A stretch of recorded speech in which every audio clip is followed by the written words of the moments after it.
सबैमा नमस्कार। आज म तपाईहरुको बीचमा हाम्रो गौरवमय इतिहास बोकेको सिज्जा सभ्यता, जसलाई हामी कर्णाली खस सभ्यता अथवा साम्राज्य भनेर चिन्दछौं, बुझ्दछौं, त्यसको बारेमा केही ऐतिहासिक तथ्यहरू तपाईहरुको माझ म आज पस्किन गइराखेको छु। विशेषतः यो साम्राज्यको, यो खस साम्राज्यको उदय र यसको पतनको बारेमा म केही कुरा राख्न चाहन्छु। इतिहास र जानकारका अनुसार यो साम्राज्यको सुरुवात कोही भन्दछन् 11 देखि 14औं शताब्दीसम्म रहेको कुरा बताउँछन्, कोही चाहिँ 12 देखि 14औं शताब्दीसम्म यसको चाहिँ प्रभुत्व रहेको कुरा जानकारी गराउँदछन्। तर यी को थिए त खसहरू र कसरी यो साम्राज्यको निर्माण हुन पुग्यो र कसरी यो साम्राज्यको चाहिँ पतन हुन पुग्यो, यसको बारेमा केही ऐतिहासिक तथ्यहरू हामीले देख्न पाउँछौं। जब हामी यी खसहरू को हुन् र कहाँबाट आए र कहिले आए भनेर ऐतिहासिक तथ्यहरूलाई हेर्दाखेरि विशेषतः खस एसियाको सेन्ट्रल एरियाबाट हिमालयन क्षेत्रमा आएर बसोबास गरेको देखिन्छ र उनीहरू कहिले आए भन्ने कुरामा पनि इतिहासको पन्नामा हेर्दाखेरि धेरै किसिमका चाहिँ तथ्यहरू छन् र विशेष गरी यिनीहरू 10औं, 11औं र 8औं शताब्दीतिर आएको चाहिँ इतिहासकारहरू विभिन्न ढंगले जानकारी गराउँदछन्। यिनीहरू खास गरेर इन्डो आर्यन ग्रुपभित्रको एउटा ट्राइबल ग्रुप थियो र यिनीहरू सेन्ट्रल एसियाबाट हालको इन्डियाको उत्तराखण्ड र हिमाचल प्रदेश हुँदै नेपालको कर्णाली र तिब्बतको साउथ वेस्टर्न टेरिटोरीमा यो हिमालयन चाहिँ रेन्जमा आएर बसोबास गरेको अथवा जीविका चलाएको देखिन्छ। र त्यो समयमा इन्डियामा वैदिक पिरियड अथवा हिन्दू वैदिक सिभिलाइजेसनको पनि उदय भएको देखिँदैन र यिनीहरू ओरियर रुलरको रूपमा आफ्नो पहिचान बोकेका छन्। यही क्रममा 11औं देखि 12औं शताब्दीको अर्लियर समयमा तिब्बतको शासनमा त्यहाँको एम्पररमा आएको परिवर्तनले गर्दा साउथ वेस्टर्न तिब्बतबाट नागराज जुम्ला आइपुग्दछ, जहाँ चाहिँ पल्लवहरूको शासन सत्ता र उनीहरूको सभ्यता भएको देखिन्छ। र नागराज तिब्बतबाट आएको हुनाले उनी तिब्बती हुन् भन्ने कुरा पनि इतिहासकारहरू बताउँछन्।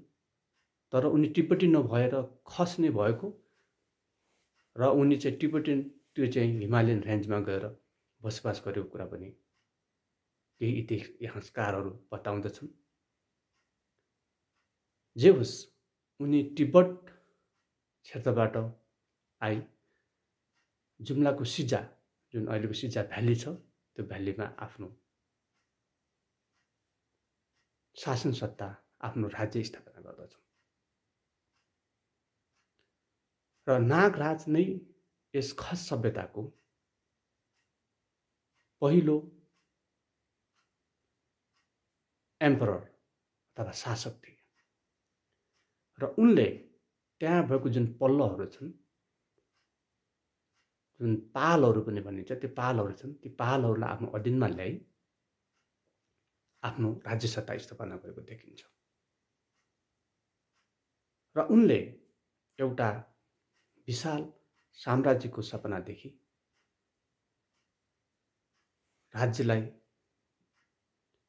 आफ्नो राज्यलाई विस्तार गरेको देखिन्छ।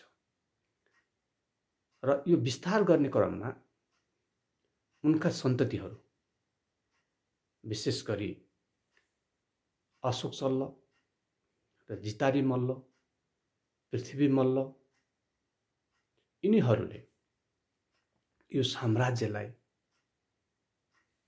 एउटा विशाल टेरिटोरीमा फैलाएको देखिन्छ। र यो राज्यको टेरिटोरी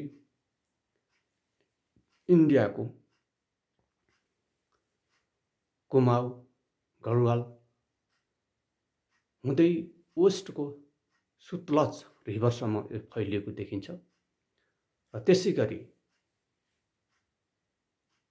हालको नेपालको गण्डकी क्षेत्र, लुम्बिनी र इन्डियाको बिहारको बोधगया, गया र कर्णालीको यो सम्पूर्ण जुन बेसिन छ र त्यसको सँगसँगै तिब्बतको गाउजे, पुराङ, जुन साउथ वेस्टर्न तिब्बत छ, यसमा आफ्नो शासन सत्ता खस राजाहरूले चाहिँ एक्सपेन्सन गर्नु अथवा यसलाई विस्तार गरेको देखिन्छ। र विशेष गरेर खस राजा नागराज, क्रचल्ल, अशोक सल्ल र अशोक सल्लका छोरा जुन जितारी मल्ल नै तिब्बतियन मूलको अथवा ओरिजिनको किङ हुन्, जसले चाहिँ मल्ल टाइटल लिएको देखिन्छ। सायद यो जुन हिन्दू आर्यनहरूको जुन आगमन कर्णाली क्षेत्रमा त्यतिखेर भइसकेको थियो र उनीहरूको प्रभावबाट यो टाइटल लिएको पनि हुनुपर्छ। र उनीहरूले विशेष गरेर दुईटा कुरालाई ध्यान दिएको देखिन्छ। एकातिर हिन्दुइजम र अर्कोतिर बुद्धिज्म, दुईटैलाई सँगसँगै लिएर अगाडि बढेको देखिन्छ। र यस क्रममा जितारी मल्लले नेपाल राज्य जुन काठमाडौँ छ त्यसलाई पनि धेरैचोटि उनले चाहिँ आक्रमण गरेर आफ्नो मातहतमा ल्याउने प्रयासहरू जारी राखे र उनले यो सम्पूर्ण चाहिँ यता गण्डकी प्रदेशलाई पनि आफ्नो मातहतमा ल्याए। र यसै गरी अगाडि बढ्ने क्रममा जितारी मल्लको छोरा आदित्य मल्ल राजा हुन्छन् र त्यो बिचमा रिपु मल्ल पनि राजा हुन्छन्। तर रिपु मल्ल भाइपट्टिको छोरा थिए। पछि जितारी मल्लको छोराले नै शासन सत्ता लिएर आदित्य मल्लले शासन गर्न पुग्यो। र त्यसपछि नागराजको सन्तानको जुन शासनमा जाने रोल क्रम सिद्धिन्छ र त्यसपछि आदित्य मल्लको छोरा नभएको हुनाले छोरी जुवाई पूर्णे मल्ल, जुन पहिलेको पल्ल थियो अथवा पाल थियो, उनीहरूको सन्तति जुन पुण्य मल्ल थिए, उनलाई चाहिँ राजगद्दीमा राखिन्छ। र यसरी नागराजको सन्ततिबाट पल्ल अथवा पालको चाहिँ उल्टोमा यो खस सभ्यताको साम्राज्य उनीहरूको हातमा जान्छ। र त्यसै गरी पुन्ने मल्लको छोराहरू पृथ्वी मल्ल, उनी पनि असाध्यै पराक्रमी वीर राजा थिए। उनले पनि धेरै कामहरू गरे र त्यही पृथ्वी मल्ल सूर्य मल्ल हुँदै अभय मल्लको पालासम्म आइपुग्दा यो खस राज्यको चाहिँ पतनको सुरुवात देखिन्छ। भनिन्छ पृथ्वी मल्लको समयमा चिफ एक्जिक्युटिभ अफिसर, एउटा प्रशासक जो यसो वर्मा थिए, उनले धेरै आफ्नो वर्चस्व कायम गरेको चाहिँ इतिहासकारहरू जानकारहरू बताउँदछन्।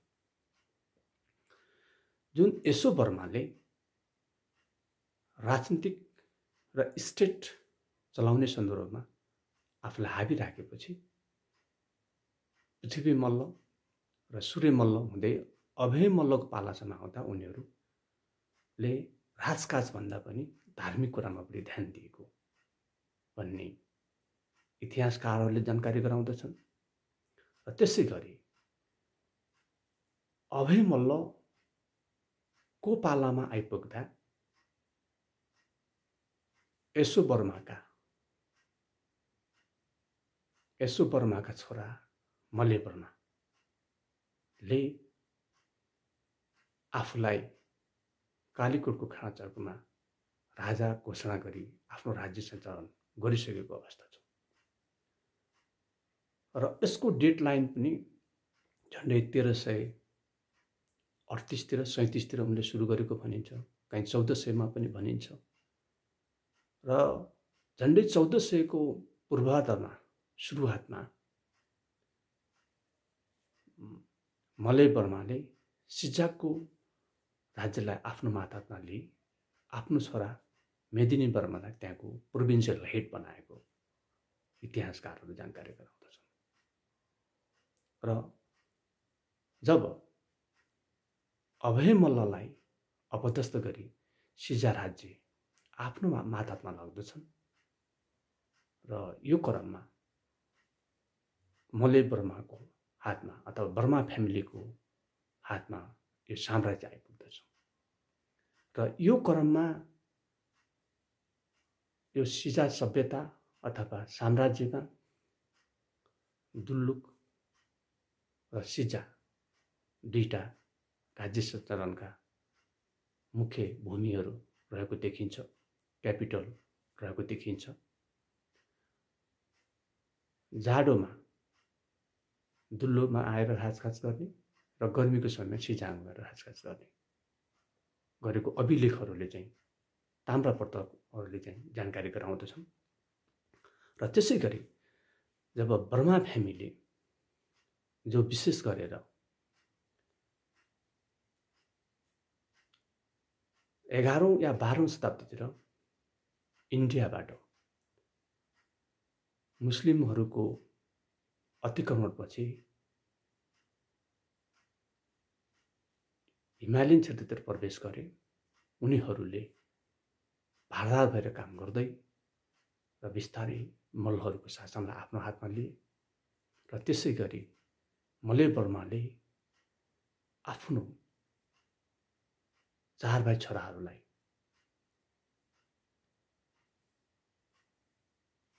राज्य चाहिँ विभाजन गरेको देखिन्छ। भनिन्छ उनको अरू भाइ छोराहरू पनि थिए, तर इतिहासकारहरूले अरूको बारेमा धेरै कुरा बताउँदैनन्। त्यो मिनी स्टेटहरू माथिल्लो भेगमा पनि बढी देखिन्छ। तर विशेष गरेर मल्ले वर्माले सुमेरु वर्मालाई सल्यानको राजा बनाएर पठाएको, मेदिनी वर्मालाई जाजरकोटको राजा बनाएर पठाएको, शमशरी वर्मालाई दैलेखको राजा बनाएर पठाएको र पीताम्बर वर्मालाई रुकुमकोट अथवा रुकुमको राजा बनाएर पठाएको र त्यसै गरी जुम्लाको राजाको निम्ति बलिराज, जुन कलायालहरूको फाउन्डर चाहिँ किङ हुन्, उनलाई चाहिँ राजा बनाएर पठाएको। र बलिराज मल्ले वर्माको निकट मान्छे अथवा नातेदार मान्छे भएको बुझिन्छ। र यसरी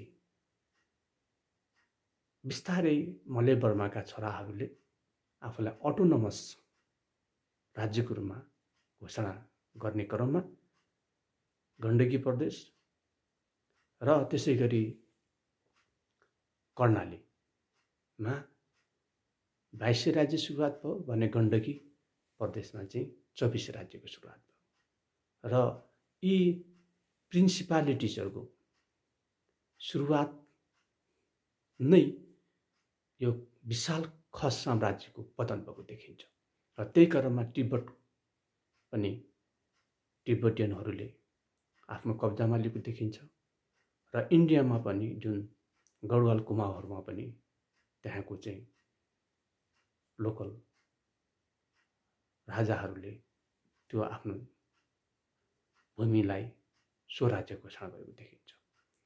यसरी गर्न यो विशाल खस साम्राज्यको अन्त्य भएको देखिन्छ र अर्को समय मलय बर्माको छोराहरूले राज गर्ने क्रममा आफूलाई एम्परर नभई टोटली डिसेन्ट्रलाइजेसनको कन्सेप्ट अगाडि बढेको देखिन्छ र त्यसै क्रममा पृथ्वीनारायण शाहको उदय भएको देखिन्छ। त्यसैले यो आधुनिक नेपालको जननी भनेर पृथ्वीनारायण शाहलाई हामीले बुझ्दछौँ र यो पछि र बिचमा र यसको सांस्कृतिक धार्मिक र आजसम्म आइपुग्दा यो खस नागराजको परिवार र पल्लहरूको परिवार र मलय बर्माको परिवार र यिनीहरूको आधुनिक इतिहासमा कस्तो खालको भूमिका छ हामी अर्कोचोटि त्यसको बारेमा जानकार हुनेछौँ र आजको निम्ति म तपाईहरुलाई छोटो रूपमा यो सिजा सभ्यता जो चाहिँ हिन्दुइजम र बुद्धिज्मको फ्युजन मर्जबाट बनेको सभ्यता जसले आजको नेपालको पहिचान दिन्छ यसको बारेमा जानकारी गराउन पाउँदा म तपाईहरुलाई धन्यवाद दिन चाहन्छु। धन्यवाद।